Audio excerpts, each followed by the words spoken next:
Why is it that the people God sets apart often end up feeling the most lonely, broken, or misunderstood? If that's you, you're not crazy, and you're definitely not alone. In fact, there's a powerful reason behind your isolation that no one's talking about. Reason 1. Isolation is God's training ground. You keep asking, God, why does it feel like everyone's gone? But what if that loneliness isn't rejection? It's redirection. When God calls you higher, He separates you from what's familiar. It's not punishment, it's preparation. Because sometimes God can't speak until the noise fades. And sometimes He removes people not to hurt you, but to heal you. Moses was hidden in the wilderness before he led a nation. David was alone with sheep before he ever faced Goliath. Even Jesus withdrew to lonely places to pray. Luke 5:16 says, "But Jesus often withdrew to lonely places and prayed." Isolation isn't a curse, it's a classroom. That's where your dependence shifts from people to God, where faith stops being theory and starts becoming real. James 1:4 says, "Let perseverance finish its work so that you may be mature and complete, not lacking anything." Reason 2, brokenness births power.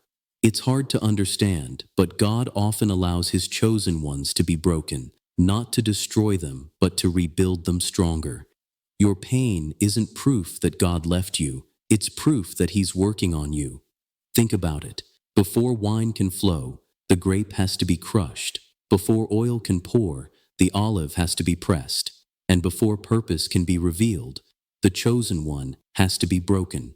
David said in Psalm 34:18, "The Lord is close to the brokenhearted and saves those who are crushed in spirit." That means even in your lowest moments, God is closest. Your tears aren't wasted. They're watering the soil of your next season. Brokenness is where pride dies and dependence grows. It's where your strength ends and God's strength begins. And the truth is, God can't use a vessel that refuses to break, because only a broken vessel can truly pour. Reason 3, rejection is divine protection. One of the hardest lessons for a chosen one to accept is that not every closed door is the devil. Sometimes it's God's protection.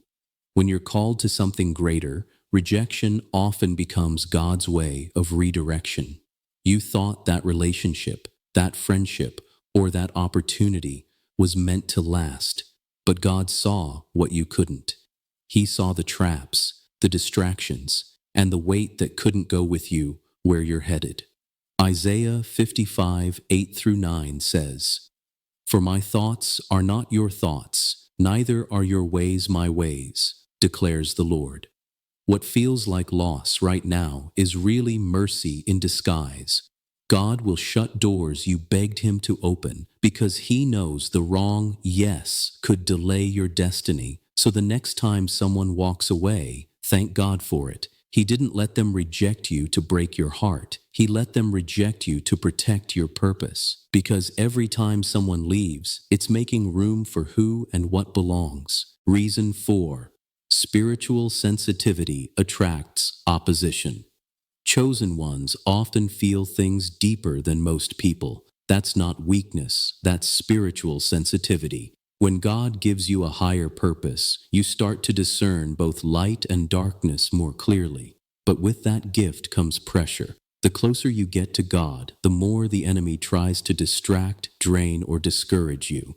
Ephesians 6:12 reminds us, "For we wrestle not against flesh and blood, but against principalities and powers, against the rulers of the darkness of this world." Your battle isn't with people, it's with the unseen. That's why things feel heavier for you. That's why you sense tension in rooms others feel fine in. Your spirit picks up what their flesh ignores. The enemy targets sensitivity because it's your greatest weapon. If he can make you doubt your discernment, he can silence your power. But what he doesn't realize is that every attack only sharpens your awareness of God's presence. So don't see your sensitivity as a curse. It's confirmation. You're not too emotional. You're spiritually tuned.